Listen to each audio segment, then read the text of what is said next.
You know what I want? I want to talk Samson.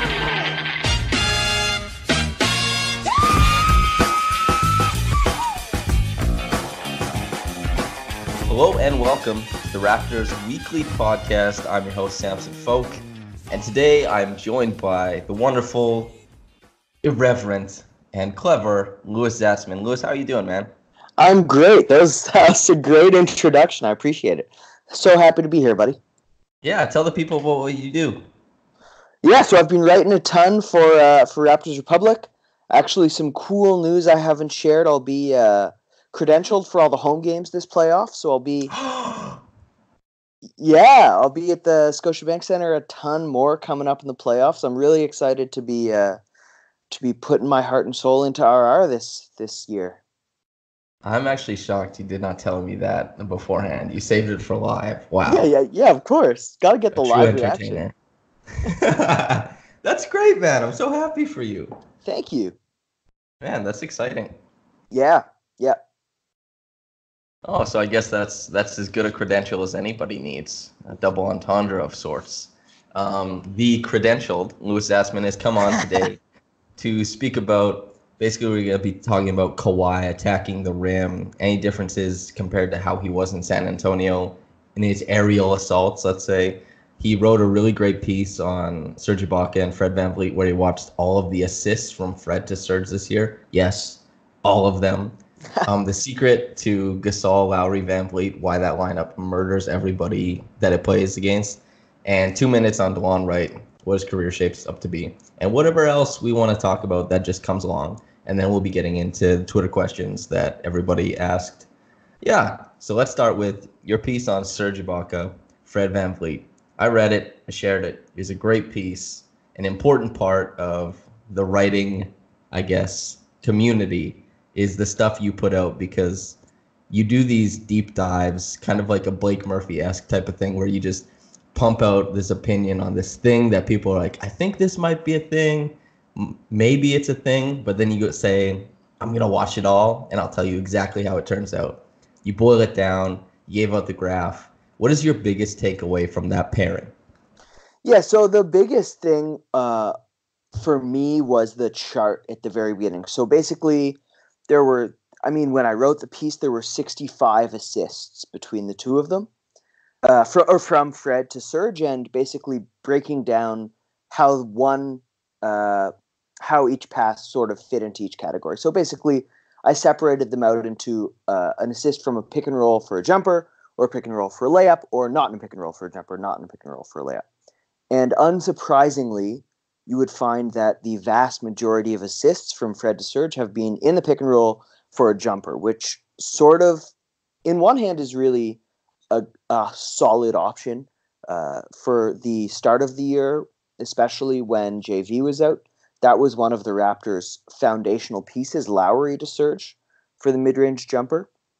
And Fred hasn't had a ton of success handling in the pick and roll this year, but in past weeks, really, since coming back from the injury, he's had a ton of success dishing that bounce pass right to Serge where he can step into that 12-footer. Not a ton to the game beyond that. There's a little bit here and there, but basically a lot of room for improvement, but a solid foundation between the two of them.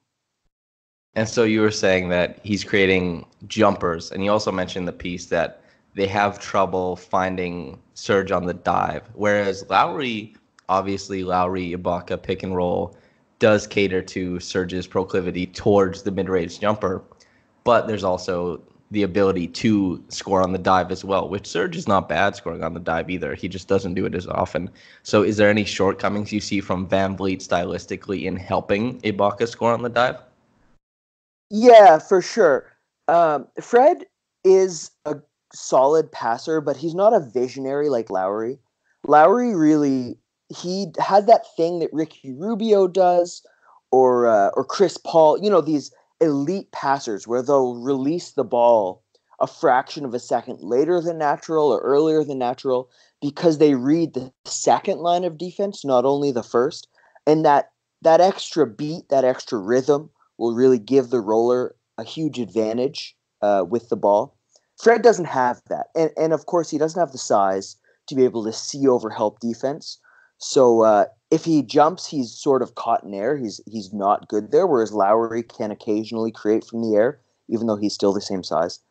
Most of those, I think I counted 30 or so assists from the pick and roll for a layup, or 11, which is about 15%. And almost all of them were just a really simple bounce pass out in front of Serge that he gathered, and just there was no rotation. It wasn't like Fred created it. It was more Serge's creation. So definitely something that could be improved upon, even though it's a little bit there. So if you were like the opposing coach and you wanted to stymie the Fred Ibaka pick and roll, let's say you really wanted to make a run against the Raptors, you've got your team against their bench, and you want to shut them down on offense. They keep resorting to a Fred Serge pick and roll. How do you stop Fred? How do you put Fred in a position where he's super uncomfortable and he won't be able to create any offense? Well, if they're with the bench lineup, if Norm's out there, or if OG is out there especially, don't just defend it with two people, right? You should be sinking off of the wing. You should be stunting into the lane. And Fred doesn't have the handling ability to sort of break down multiple defenders at once. If that's not an option, if Danny Green's out there, if Lowry's spotting up off the ball, you want to go over Fred. You want to be he is a really good shooter, still from pull-up. You want to be challenging that rear view contest, and then keep your big on the hip of Ibaka on the roller, and then force Fred to go up in the mid range or at the rim, and trust a late contest from your big, because Fred is a solid finisher, but he's still among the weaker point guard finishers in the league. So the ideal outcome for an opponent is for Fred to be taking a contested shot from the 5 to 7 foot range.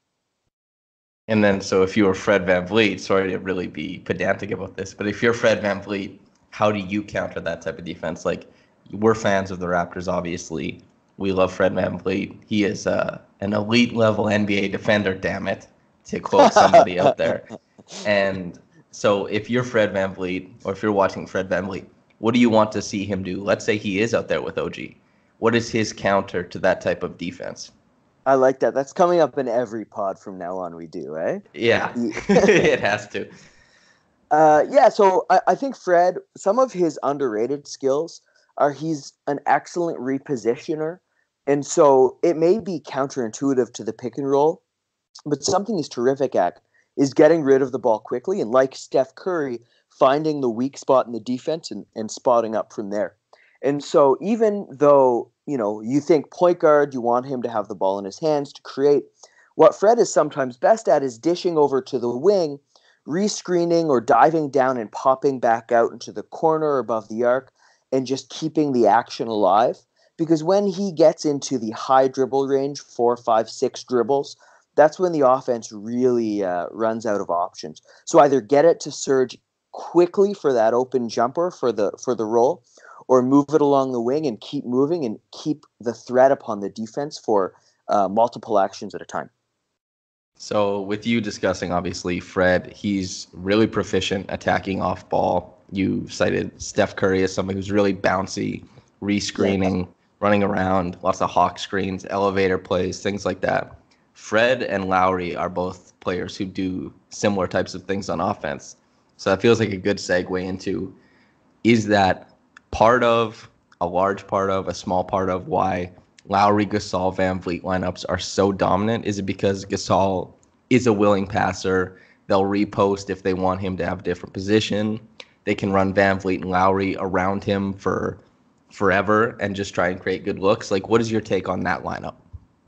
Oh, I completely agree. They just all play with the same verve, sort of offbeat panache, where the passes come earlier than you'd expect, and the guy's already scampering around behind you. And I mean, we mentioned Fred's a great shooter. He's a great off-ball cutter. Those are skills that are best leveraged when the guy doesn't have the ball in his hands.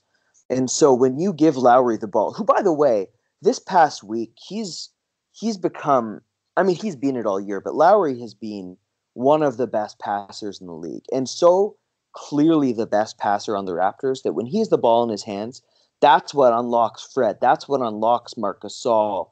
That's what's best for Serge Ibaka, even for Danny Green, shooting, Pascal's finishing. Lowry with the ball in his hands, we've seen this week and all season, is what's best. And with Marc Gasol and Fred alongside him, defenses really need to play hyper-focused, and they can't let their guard down when they stop 1, 2, 3 continuous attacks. There's always more threats coming with the three of them on the floor together. Why? What do you see? What's going on with the three of them? That is largely my takeaway, but it's important, like in a game like we're recording after the Miami Heat game that just happened. Like Marc Gasol isn't scoring a ton in that game. He hit like 2 shots. He had, I think it was 7 assists, which is fantastic. That's bread and butter for him. But Kyle and Fred combined for, I think, 2 of 16 shooting, maybe 1 of 11 from behind the line. So it's obvious that like their shooting is a threat and it's crucial to their game, yes. But how bouncy they are on offense and like tireless they are in creating mismatches, because a mismatch created isn't the same as a mismatch taken advantage of, but a mismatch created opens up different parts of the defense. And that's something, it's confusing to somebody who maybe you're just a casual fan, which casual fans are okay. But if you look at Kyle Lowry, well, of course, yeah. But if you look at Kyle Lowry, how he goes 1 of like 9 in this game, 1 of 8, something like that, 1 of 8. Fred goes 1 of 8. Yet they still have a positive plus minus, where Serge Ibaka gets his like 15 and 10, something like that, but he's a minus 17. OG's a minus 22. All these guys, especially let's say OG, Fred, and Kyle, all shoot horribly this game, but two of those people aren't similar. Or sorry, one of those people, one of these things is not like the other. Great speaking, Sam. Keep going forward. And one of these things is not like the other, is that when OG misses a shot, he's just missing a shot. But for every missed shot that Lowry has, already in that possession, he's probably created 3 or 4 mismatches or 3 or 4, opportunities for the offense to find a good shot. And Fred does the same thing. And it's not calculated by any stat. You can only kind of wean from it if you watch the game. You can see that like Lowry, VanVleet, players like that, just by proxy of how tireless they are creating on offense, that they're always making good shots happen. A guy like DeMar, there's one good shot he creates a possession. It's when he gets downhill on the pick and roll. He sprays the ball to the opposite corner to say Bryn Forbes. They get a 3-pointer, they hit it, and then everybody's like, DeMar's a great playmaker, which he is. But an attack that is taken in by Lowry or VanVleet, who are clever and shifty, they're always creating different opportunities and mismatches for different players. That's why we've seen, since Gasol arrived, more reposts. We've seen more, anticipation type passing, like just more off-ball cuts. That's the whole reason I think that they're successful, is that there's more than just the end game. There's 3 plays that could have been made that also could have been successful, because they're such clever offensive players that I think they create more than what they even take. Yeah, and Lowry, I mean, these past 2 games, he's looked spry. His jumper's been off, sure, but he's looked really good driving. He's created for himself in the pick and roll, made a couple layups, which is something we haven't seen since the, halcyon days of 2016. I'm not concerned about his jumper. He's looked really good, even though the shot matters. They don't need that Lowry jumper to beat a first-round opponent, but they do need him being himself, creating those multiple advantages, and he's doing that. Yeah, I think that the Lowry jumper, even in the finals against the Warriors, like, you would like a version of Lowry that scores like 17, 18 a game. Would we get that? I'm not sure. But for even to beat Milwaukee, I think his prerogative is that he makes his open shots that come to him by result of like side top side action, stuff like that. Lowry doesn't even need to score off the dribble anymore for the Raptors offense to be a runaway train. You know what I mean? Like it's only when the action comes back to him for the end result that he needs to make that happen. But he's such a clever passer, and he's so incredible when creating offense for his teammates that he doesn't even need to be a threat off the dribble to score anymore. It's just he creates so much that he only needs to score when the ball comes back to him, which is a crazy development for a guy who scored 20 points a game like 2 years ago. And which, I mean, you saw in this, we're going to have some recency bias. You did mention this is after the Miami game. And I'd like to add for listeners, not only is this after the Miami game, Samson just recorded his own reaction pod to that. Like on the heels, he finished that pod and then immediately called me up. So, props to you, big guy. But you saw two plays from Lowry, sort of the end of regulation and the end of overtime. So at the end of regulation, Kawhi's isolating, and Lowry goes over to screen for him. Kawhi waves him off and ends up taking a contested jumper over James Johnson, doesn't go in. Not the best play. But at the end of overtime, the same play, Kawhi's isolating, Lowry goes over to screen, and they don't switch. So when Lowry rolls, he's wide open in the short roll space. Kawhi floats the ball to him, and Lowry, well, he travels, but then he immediately passes the ball over the wing, swings it over, wide open three-pointer, and that's the game, right? That blew the game open because Lowry was that connecting piece, much like Gasol has been since he came over. And that's where the development of Siakam comes in, and even Fred a little bit, is when you have these other guys who can create a little bit more, Siakam in the post and isolation, then Lowry and Gasol can move back to those sort of connecting roles for which they're completely overqualified.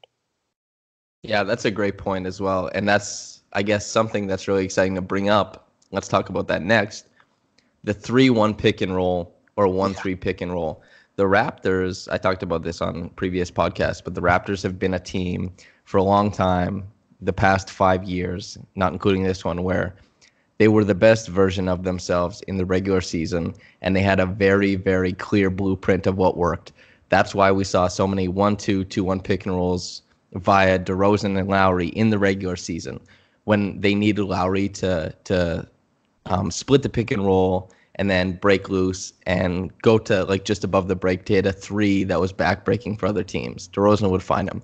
Those type of plays, the Raptors went to nearly every game. We have seen the Lowry-Leonard pick and roll like less than 15 times this year. But that's a real weapon. That should be back-breaking for teams. That should be extremely difficult to deal with. It's kind of like the Golden State Warriors. They don't run the Durant-Curry pick and roll that often during the regular season. They bring it out in the playoffs, and teams don't know how to handle it. There are sleeping offensive giants on this Raptors team that haven't yet been utilized. Is there anything else you see like that play that the Raptors can unveil in the postseason? I do. I'm glad you asked. Yeah, that Lowry-Leonard one is that's a go-to thing at the end of the shot clock, as it should be, because Leonard's so strong that if you do switch it, he'll just abuse you in the post. The other one that I'm really excited for is Siakam Gasol, the 4-5 pick and roll. Not something that's been utilized a ton. And you did see early in the Miami game, though, I think Miami was in a zone, I'm not sure, but Pascal flashed through the lane, and Gasol sealed immediately seeing the cut. Pascal caught it, flipped it over to Gasol, who drew the foul, but it would have been an easy layup otherwise. I think that exact style of play where Pascal gets the ball on a cut or gets it into the free throw line or so on the drive, if you have a deep pick and roll from there where defenses don't have space to really react, Aaron Gordon did a similar thing with Vucevic early on against Toronto in the Orlando game. Those sorts of plays, big-to-big passing with little space for defenses to react, really unguardable, and Toronto hasn't used it, but they have lots of ability with two creators and scorers in Siakam and Gasol as well. Yeah, part of what makes that so intriguing to me is when Siakam last year, when he was part of the bench mob, his role as scorer in transition was great, but it didn't outshine his role as an underrated facilitator. Yeah. Like he showed his passing chops on the short roll. He showed his passing chops in transition. Every once in a while, he'd have the reins on offense, and he'll make very good passes. elite passes even sometimes. So it's not just that Gasol is one of the best passing big men of all time, and we could see high-low feeds from him to Siakam. We could see flash cuts from Siakam that could devastate like a defense. That's why the Raptors were so successful against the Heat's zone today when Gasol was in, was because you can sit Gasol in the middle of that zone and he'll find the guys. But Siakam is a player like that as well, not to the level of Gasol, but if Gasol somehow gets a mismatch on the inside and you find Siakam, Siakam will find Gasol. There's no problem. Let's say if there's a lineup of Leonard, Siakam, Gasol, Green, Lowry, or even instead of Green, VanVleet, something like that, you're almost certain that everybody in that lineup can find the proper guy who needs the ball. And the worst passer probably in that lineup would be Kawhi Leonard. And he's not one of the best wing passers, but he's not a slouch either. So the type of varied offense the Raptors can walk out there and that they're never really trapped in any situation, they can resort to so many things, is one of the most intriguing parts of this team. To go to that lineup, here's some numbers for you. Over the past week, this is the weekly podcast, so the 4 games against potential first-round playoff opponents. Here's in order of most to least assists amongst those 5. So Lowry's led the lineup in 6.8 assists per game. Then you have Fred, 5 assists per game. Marc Gasol, 4.8. Kawhi, 4. And Siakam's the least at 3.3. That's a lineup of 5 guys all playing in their natural position who average 3 or more assists a game. That's incredible. That's 5 willing passers who can always keep the ball humming. And those assists come within the lineup? Yeah, that's the past. No, just their average assists per game. Oh, okay. I wasn't sure if that was how often, like how many assists they create per game in that lineup, because I would be stupefied. Yeah, I wasn't sure. That would be crazy. Yeah, but that's a great like insight. That's a great stat because they have no problem creating for other people. And Leonard so far this year, one of the biggest steps from game 1 to game 81 is that his work as a passer has definitely gotten better, where he started off the year like gangbusters scoring the ball. Like teams, like the year before when he was with San Antonio, everybody forgot about how dominant, strong, and just robotic Kawhi is on offense. So like the first couple games of the year, he just devastated the teams when they tried to defend him because nobody posts up quite like Kawhi, maybe LeBron. But like he just went in and would just pound the hell out of like his wing defender.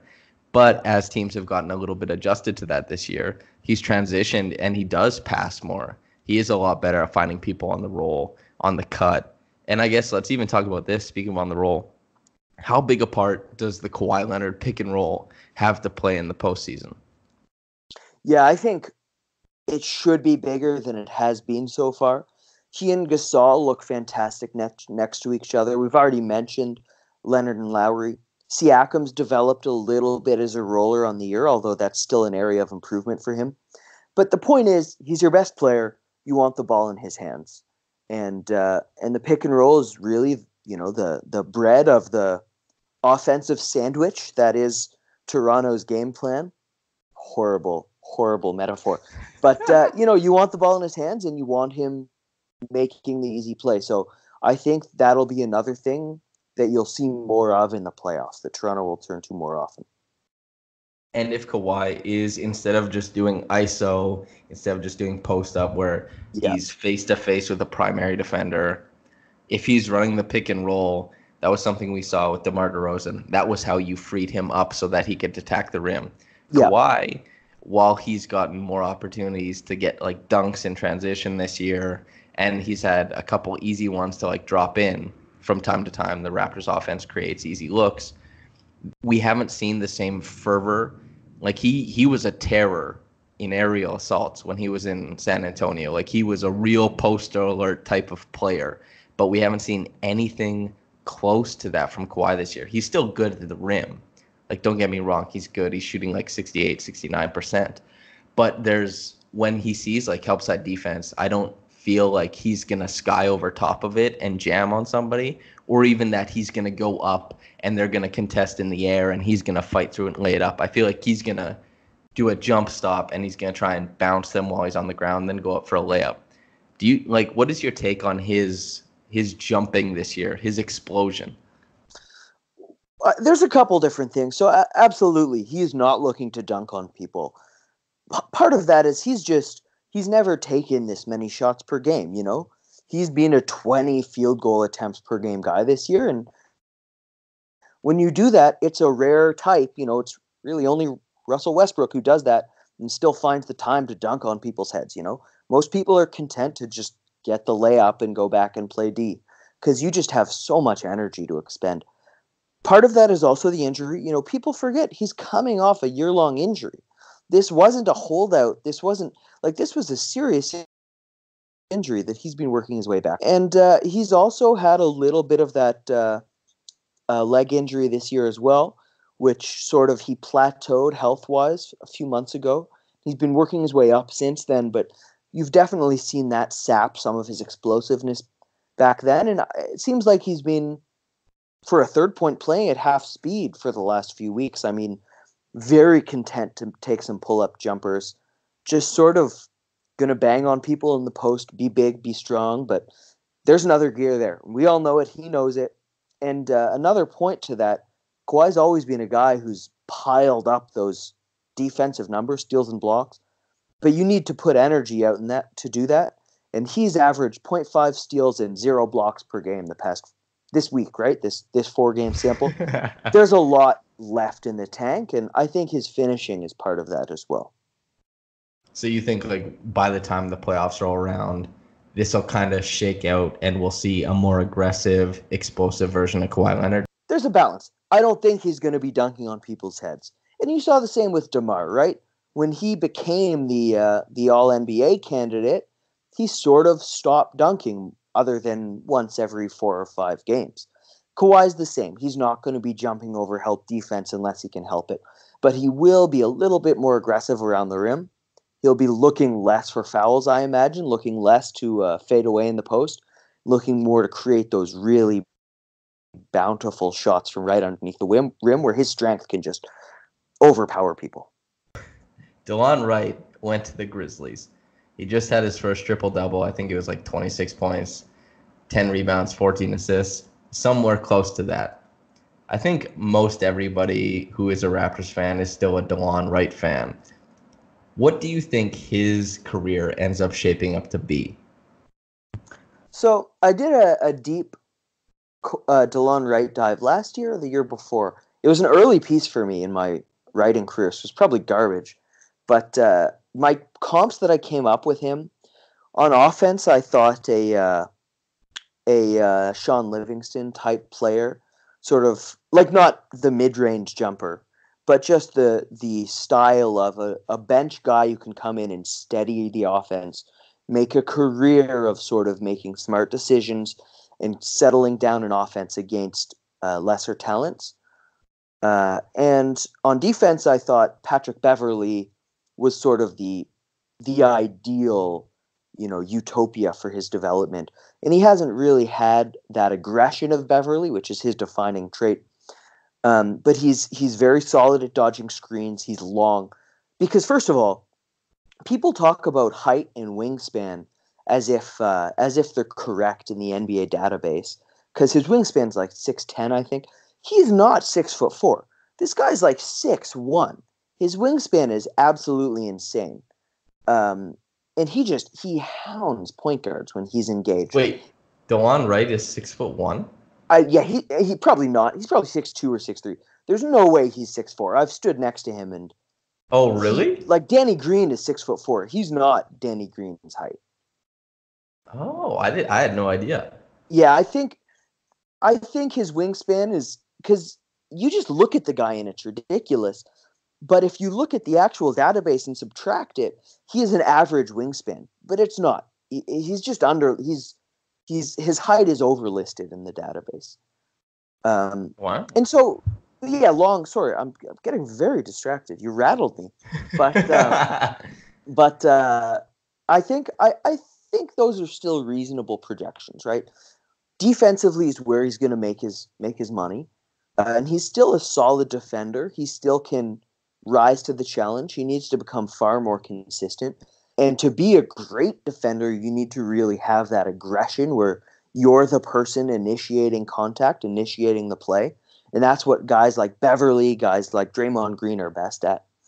And he's not there yet. But offensively, I think he's still a bench point guard, even if he is a sixth man type of guy who can play 28, 29, 30 minutes a game. But, he'll have to develop in pretty discrete ways for him to become a starting caliber guard. And even though he's taken some steps in Memphis, a lot left to do. And I guess last question before we break for intermission. What is the perfect team for Delon Wright going into next year? Honestly, a team like Toronto. I mean, he needs to be on a team where he'll be used as a specific tool instead of being thrown out as a general guy, just go play well. He's probably in his best situation where he's saying, you're going to run the pick and roll and lock down a wing scorer, something like that. But obviously in his career, that's not where he wants to be. Quietly, Toronto was not where he wanted to be when it became clear that he wasn't really getting a chance to show off his skills. And all power to him. I mean, he probably made several tens of $1 million by getting traded to Memphis in his next contract. It's a great thing for him in his career. He needs to develop that way. But if you're looking to win basketball games, ideally, a smaller role is what's best for him. But for his career, he needs to spread his wings. There's still a lot of development left to do. So who knows? Maybe give him another year or two in this system that made Bruno Caboclo into an all-NBA talent, and he might really become something a lot more. Perfect. You guys will listen to the ad read, intermission coming up, and after that, Lewis and I will get into Twitter questions. I'm Brian Goldfinger of Goldfinger Injury Lawyers. Accidents happen, and when they do, you'll want a lawyer who will stand up to the insurance company and fight for your rights. In case of emergency, have this name in your back pocket. Goldfinger. Brian Goldfinger. Visit goldfingerlaw.com and get us working for you. Get Goldfinger today. Welcome back, and Lewis and I, Lewis Zatzman that is, the terrific writer of Raptors Public Staff ilk, we're about to go through the Twitter questions. We sent a tweet out, and you guys commented under it. Let's get into it. Idiot Baby at Roz Aleg, I guess that's like Roz El Ghul, just Roz Aleg, says, what's your favorite Raptors lineup and why? Lewis.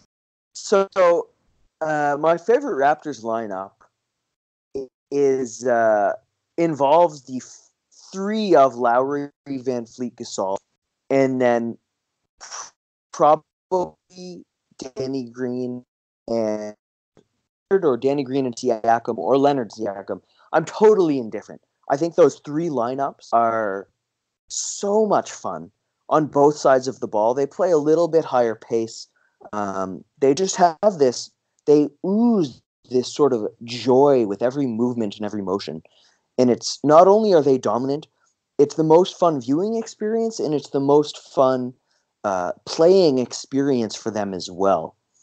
It's just a blast whenever the trio of VanVleet, Lowry, and Gasol get to orbit around each other. And I'm just swept up in the wave. How about yourself? My favorite one, I'm not even sure if they've received minutes together, but I'm This is just going to be waiting. a deep cut.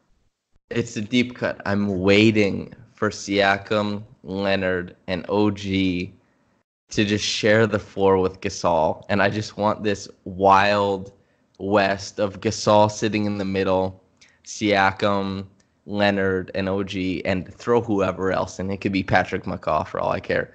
I just want them all doing rim runs. I want oops thrown.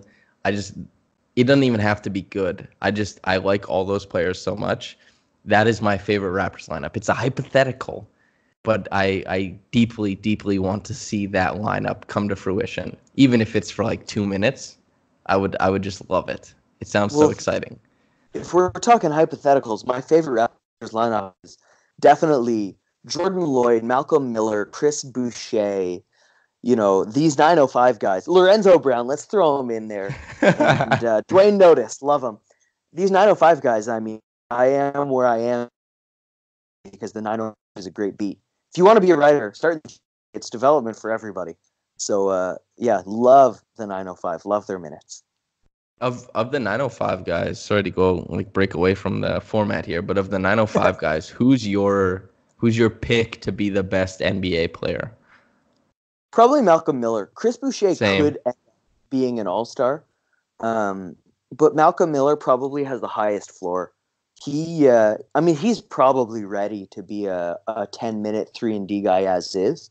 He's very versatile on defense. He could use to add some more offensive skills beyond just shooting, but he's a great shooter. Yeah, I feel the same way. When I watch Malcolm Miller, I kind of feel like he fits directly into the Alfonso McKinney mold. Like he could just go to a team and end up just doing 3-and-D adjacent things for the next 6 years, something like that. Oh, and look, I was there last year when they were both with the 905, and Alfonso McKinney was he didn't develop the way that the franchise wanted from him.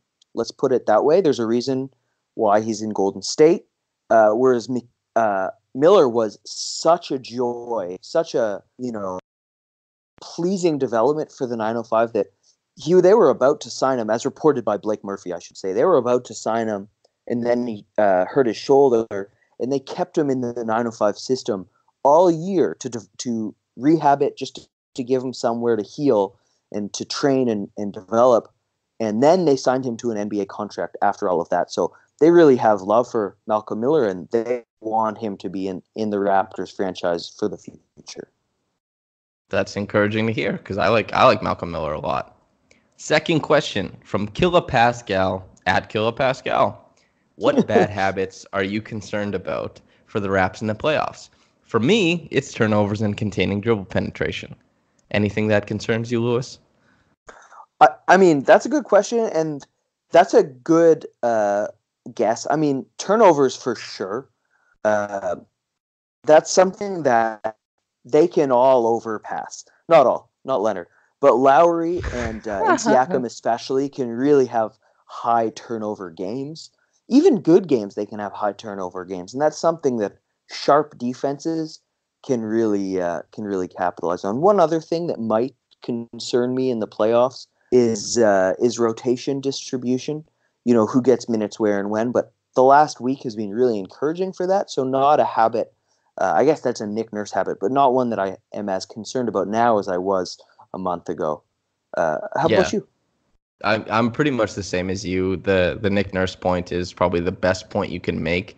The Raptors seem tailor-made to try and succeed in the playoffs. It's just, can Nick Nurse press the gas when it needs to be pressed? Can he pull back when he needs to pull back?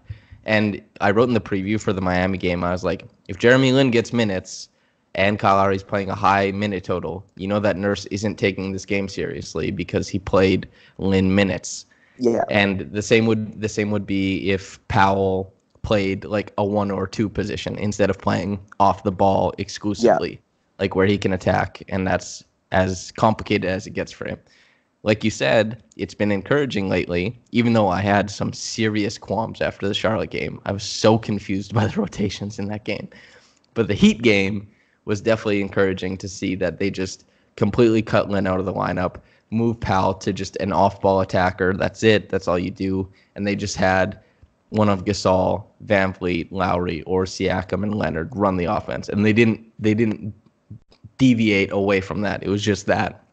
So I'm hoping the playoffs will be good. Turnovers are obviously a problem. Kyle Lowry's turnovers don't make me feel bad because they usually actually end up being dead ball turnovers. And when Kyle Lowry turns the ball over, sorry to praise Kyle Lowry too much, but when he turns the ball over, it's usually very high reward. If he's going to risk turning the ball over, it's going to be something that's going to, if it works, it'll be an easy bucket, something like that, like his outlet passes to Siakam. Whereas Siakam, Norman Powell, Kawhi, every once in a while, their turnovers can be directly feeding into transition offense, something like that. Yeah. So less so from Lowry. I'd like Lowry to keep pushing it, to keep trying those things. I don't want as much over dribbling from guys like VanVleet, Leonard, or Siakam. We saw it in the Miami Heat game. Leonard over dribbled a bit, lost the ball a couple times, and also took a couple bad shots. So yeah, those are and also I guess another bad habit, just to dump on Leonard because he deserves it apparently. I don't want any ISO. Like, ISO is fine. I just don't want stacking ISO possessions on top of each other towards the end of games. The Raptors are good enough that they can try and orchestrate something, even if it's 1 out of 3 possessions down the line. Something. It's tough to see 3 ISO possessions stacked on top of each other. That's a bad habit that I don't want to see emulated in the playoffs. And something I think we've seen cut down a lot over the course of the year, to Nurse's credit. Right. And there's creative ways to enter in isolation, that 1-3 and roll being a great example. Because if you're going to switch, absolutely isolate Leonard against a point guard all day, every day. Totally. You can isolate in the post. You can get that paint touch and then kick it out for shoot. There's all sorts of ways to get those isolations. And I think Nurse has done a pretty solid job of tilting the offense, that improvised offense that so much is made of. He's been tilting it to a little bit more structure to the benefit of the team. Yeah. Next question. Shea Bonnie says, do you guys feel like OG isn't confident with his legs because of his past ACL injury he's referring to? Looks like when he's going to the hoop, he always jumps awkwardly as if he is scared of the contact / landing and awkwardly throws himself to the ground, not really caring of the finish at that split second. He could have jammed it on the guy in that Hornets game, but decided to go knee first, in his mind, maybe protecting himself / legs, and awkwardly landing on the ground and hurting his elbow. I'll actually take the lead on this one. There is a very stark contrast in the way OG Anunoby attacks. If he gets to jump off of 2 feet, he is one of the best athletes in the whole world. And I wrote a piece this year. I wrote 2 pieces on OG, 2 features. The first one was he actually dunks the same percentage of his attempts at the rim as Giannis. He is extremely powerful when going up off of 2 legs at the rim. Very few players, whether it be Rudy Gobert, Hassan Whiteside, can contest an OG Anunoby dunk attempt off 2 feet. When he goes off 1 foot, he is a baby giraffe. There's no coordination there. And if you think back to his viral dunk when he was with Indiana, where he kind of skied over a guy, and it was one of the craziest dunks of the college year, his knee was jutted out. When he jumps off of 1 foot, he always juts his left leg out, which is a problem. He's been called for 2 offensive fouls on that very thing this year. He could end up hurting other players second. And yeah, I don't think it's even him protecting himself because he's been doing it since before his ACL tear. It's just a bad habit of his. Maybe that's the 3rd bad habit I'll harp about. But I don't like seeing him stick his knee out. But when he jumps off 1 foot, that's the problem. When he jumps off 2 feet, he's fine and powerful and very elegant in air. You see, like when he tried to go between the legs, and at the Rising Stars game, it was a 2 foot jump. The 1 foot jump, bad. 2 foot jump, good. That's how I feel. Completely. I remember that piece, and that stat floored me. The dunking percentage versus Giannis, but and even beyond his legs, his knees, he's just not the most confident with his body motions. He's not as fluid of an athlete as a guy like Pascal Siakam. He is stronger. He probably can jump higher just if in a combine type situation. But the fluidity, things like arm deceleration, which I'd never heard before until you mentioned it, but things like that, rotation in midair. He's just not as confident an athlete with those sort of subtle, nuanced motions. And I think that probably is less the ACL and just, he has work to do on his body. Totally. That was when I was at practice. I watched OG practice for quite a while, and he was just him doing one-on-one type of stuff. And when he was in an isolated type of motion, just catch the ball, shoot it, catch the ball, shoot it, catch the ball, shoot it, he was great because it's a very simple motion. When you started introducing more stimuli to what he had to do, it immediately became very difficult for him to perform the intended function of whatever, I guess, drill he was doing. I wrote it in my piece, but he could hit 9 out of 10 threes. He could throw down a 360 dunk. But as soon as the trainer introduced, a gather step and kind of like a sweeping through James Harden motion before doing a left-handed floater, like he went like 0 for 5 and he made like 2 out of 10. It was just but if you asked him to just do left-handed floaters, he made like 8 out of 10. It's just this introduction of new skills that he's so powerful and he's so athletic in such a football player kind of way, just like in straight line, straight up and down. He's so athletic in that way. But when you ask him to be fluid, and that's why I named my piece like OG Anunoby Fluidity, is because that's what unlocks his whole game, is like taking his just overwhelming power in just translating that into a fluid type of athlete, which he hasn't yet. That's what I see, and I totally agree with you, Lewis. Which is Siakam's strength, right? Anyway. Yeah, totally. That's how Siakam does everything. He's not extremely powerful, but he leverages every piece of his athleticism. Let's say when Siakam is doing like a post spin, you'll notice that based on how he feels the defender is playing him, his elbow will be positioned differently.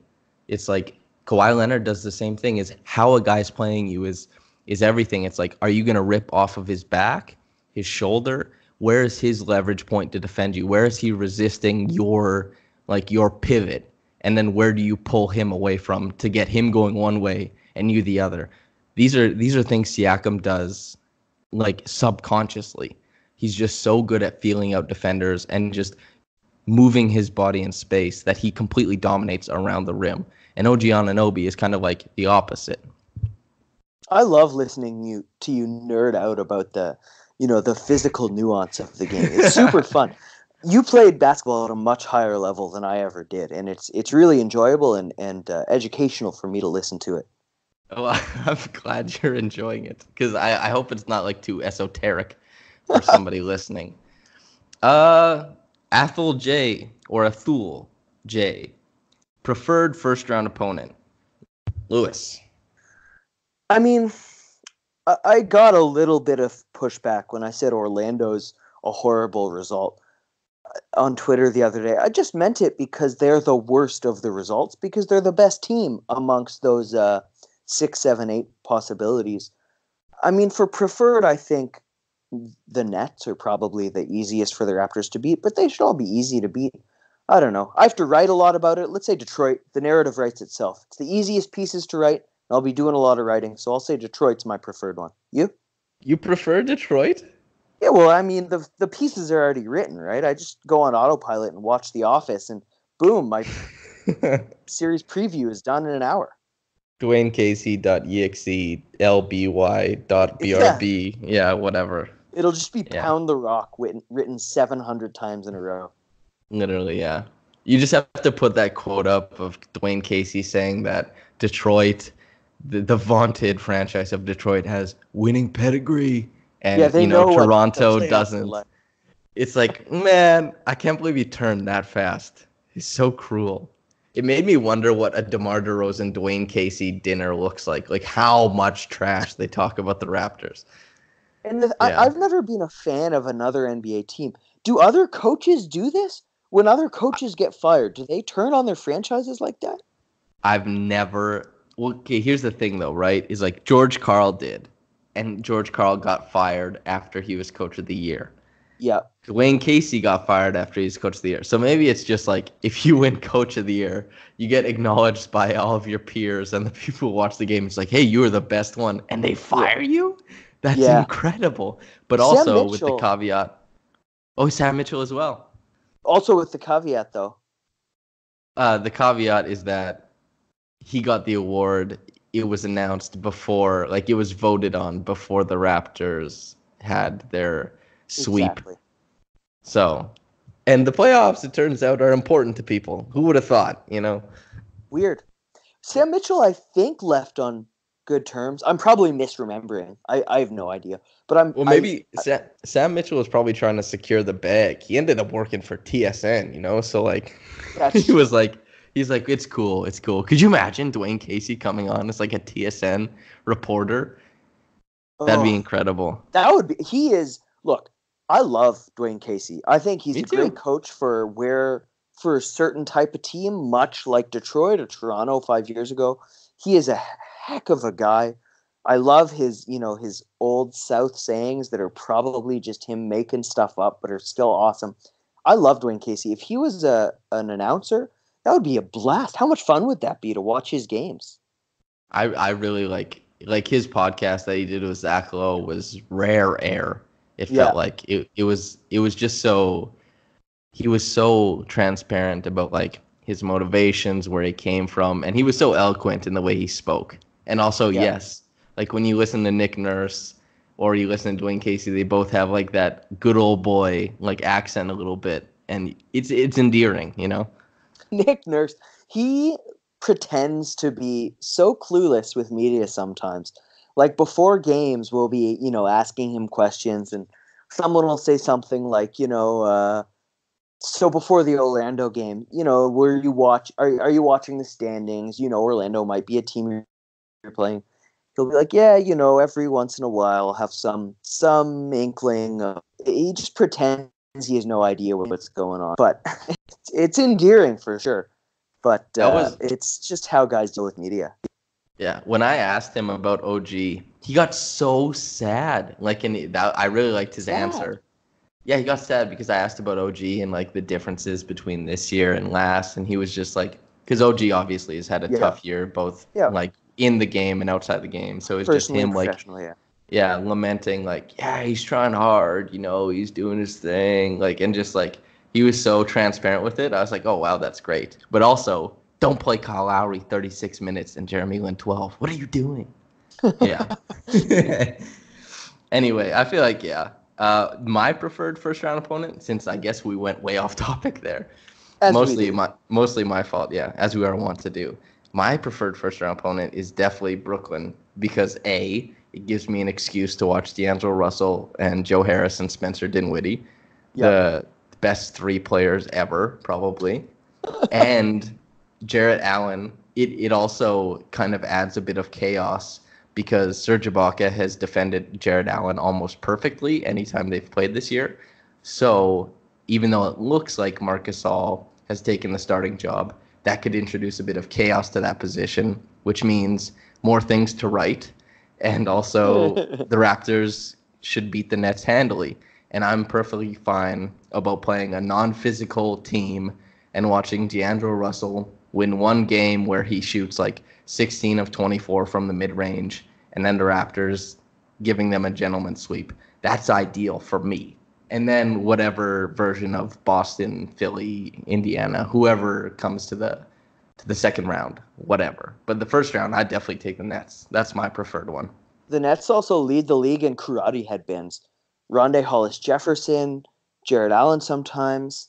D'Lo, Or the- D'Lo will. Yeah, or the Pelicans. They wear a lot too. I just love that look. It looks so cool. Anyway, Drew was the getting off- pioneer.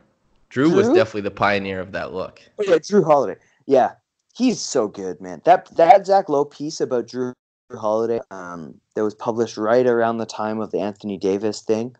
That was such a good piece. He's just such a likable guy, Drew Holiday. Well, I've never seen a guy leave for like paternal reasons before, but he missed Yeah. like a whole year Yep. just to he's- be a family he's man. awesome. And also, I remember that was one of my first like recaps I ever wrote for Raptors Republic. Was I edited in like a picture of Damian Lillard and Kyle Lowry together, and it was like Drew Holiday's camp for kids, just because he locked down Lowry and Lillard so well. And I was so smitten with myself. I was like, oh, you've done such a good job, Sam. This is such a clever joke. Oh, your genius knows no bounds. Anyway, I'm not sure if it's Gorge Harbajosa or Jorge Jarbajosa. However it is. If I want to say the Spanish, it would be Jorge Harbajosa. There you go. What's the most ridiculous circumstances you've gone through to find a way to watch a Raps playoff game? I left mid-Coachella temporarily in 14 for F Brooklyn. 2015, I sprinted through a Colombian mountain village trying to find a Wi-Fi stream, the Grievous Shimmy. What is the craziest thing you've ever gone to? to watch a Raptors playoff game. Honestly, it's not that crazy, but I lived in Korea for a year where the time difference is fairly substantial. And it was a year abroad, and I definitely spent more time, partying than I should have. And I remember waking up after just a couple hours sleep in great pain to watch an 8 a.m. Raptors loss. That was the Washington Wizards sweep year. We've come a long way. Yikes. But it was a painful morning all around. Just to gauge my own interest here, you got to tell me culturally how much different is a South Korean party than let's say a Canadian party. What are the stark differences? Well, I don't know if I ever went to a house party, so I couldn't speak to that. But the bars I went to mostly foreigner bars. Not a ton of a difference. I find most places are at least relatively similar in the world. At least, everyone's at least the human condition remains the same. The human condition. I don't know. The biggest difference, the thing that was coolest to me, was bag drink. So I lived in, which is sort of south central, and it's a lot of bars had bag drinks. You sort of drink out of a plastic bag. All this booze, you get cocktails in a bag, and it was a ton of fun. That would be my answer. Bag drinks. Wow, I've never heard of that. Besides, like everyone who talks about bagged milk in Ontario, which is a trip, by the way. Bagged milk is something else. Also, box wine, which is secretly bagged wine if you just take the cardboard off. That's very astute observation. That's why we bring on the podcast. I'll just headline this podcast with like Raptors Weekly podcast. Boxed wine becomes bagged wine very quick, and then they'll have to listen for how that happens. What's another one? Let's see. Final game versus Minnesota. Sit everyone? ? Rest versus rust ? What do you think? And this one is from same guy, Jorge Harbajosa. Yeah, I mean, they're going to be a little rusty anyway, because they might have upwards of 4 or 5 days before the first game. And they want the potential home game against the Warriors. I'll say play. I'll say keep minutes below 30, but play. How about you? I totally agree. I don't like resting guys. Like, I really love resting guys on the one hand, because when you view them as human and like an expiring meat bag that is taking a beating, you're like, oh my God, sit down, please. Take care of yourself. Like there's this feeling inside of you that just reaches out to them and you say, please, I just want you to be okay. Watching Danny Green have a hurt ankle, hurts my heart. 2 hurt ankles. That type of thing. Watching Bam Adebayo shave a goatee into his face and immediately start gooning around the court, as if he's just a taller version of Dragic. Yeah. The Heat have copious amounts of villains. I'll just leave that there. But yeah, you feel bad for him. But also, I really like the idea of playing a few more games and getting more chemistry, because they've only had Marc Gasol since, the trade deadline. And stylistically, that was a very transformative trade. So I think you just need to get as many reps as possible. And practice probably doesn't come close to playing against one of the best players of all time, Andrew Wiggins, Canadian GOAT. Canadian Jordan. Yeah, Maple Jordan. That's the one. Oh boy, Andrew Wiggins. I just hope he ends up good. And I guess one last question from Idiot Baby Roz_leg. How should the NBA address the last 10 games of the season, considering the trend of resting players? That's a good question. That's like a wider NBA question for sure. What do you think, man? That is a good question. I'm so torn, because it's one of those things of perspective. You can see it from the team's perspective. Like Toronto, resting Kawhi has been a huge part of their in-season success, their medical program, and their pitch for him to re-sign. On the other hand, if you're paying money to go to the game, it really sucks. And people harp on this, but they harp on it because it's true. It sucks to pay money to go to a game and have, G League guys, as much as I love it, it sucks to have G League guys playing 35 minutes a game for fans who don't know who they are. And so I'm very torn. Maybe something in the middle, maybe mandate. The NBA could say, you're only allowed to rest 2 starters for load management per game. I don't know. That's a ridiculous answer. I'm off the rails. What do you think? I think the fix, honestly, is, I guess, supplementing the revenue some other way and then shortening the season. I think that's the way to do it, because it is felt for like 12 games that the Raptors are just going to be second, and we're just waiting for everything to just fall into place before like we get to the playoffs. And it's felt that way as a Raptors fan for like the better part of like 3-4 years. We're like, okay, can we like get to the playoffs now? Let's go. Can we start this thing already? And that's how most of the better teams feel. But also, to your point, yeah, most of the people who attend NBA games aren't season ticket holders. They don't have an opportunity to see the guys more than once in the year. Most people, they go like once, twice a season, or maybe even like once every 3 years. Like, there are people who are diehard NBA fans who maybe don't live in an NBA city, and maybe they travel, something like that, and then they want to go to a game. Let's say Lowry, Leonard, Gasol, they all sit, and maybe like one of those 3 is your favorite player. There's just something about the experience that gets taken away from you, and it's not just about you, the viewer, but if you expand that problem, it does seem like, because these are the people who support the league exists because of the fandom, and like, how do you serve these people if you're not playing while they pay? It's tough. And then also respecting their agency as humans to take care of their bodies. I don't know. There's no good answer. But it's a good question. It's a good question, though. I agree with you. A question that we have as few answers as any other. For all the talking we've done, this is the one that got us. Yeah, I feel like, I don't know who would have a take on this. A really analytical person. There's a couple of people on the Raptors Republic staff who have a take for everything, but Lewis and I don't fall under that. Oh, yeah, so sure. We're the least opinionated. On Twitter, I think we are. We're not very takey. Yeah, well, not very takey. Hatred. Yeah. Cesspool. Anyway, I feel like that's a good place to end it. Lewis, thank you so much for coming on. Feel free to shout out anything you want to. Tell the people where to find you. Anything. Yeah, I'm, you should follow me on Twitter. I love it there. It's probably the most, individualized platform that I have of myself. It's just my name, @Lewis Zatzman. And as I mentioned, I'll be covering all the home games for RR. I'll be at them. It'll be fun. It'll be a ride. I've only done maybe 6 games this regular season, and I'm hoping, fingers crossed, if it's a long run, I'll be able to surpass that during the playoffs.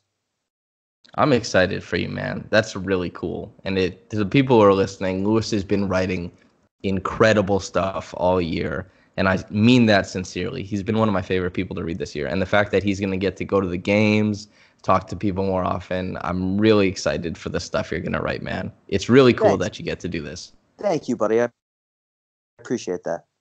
Yeah.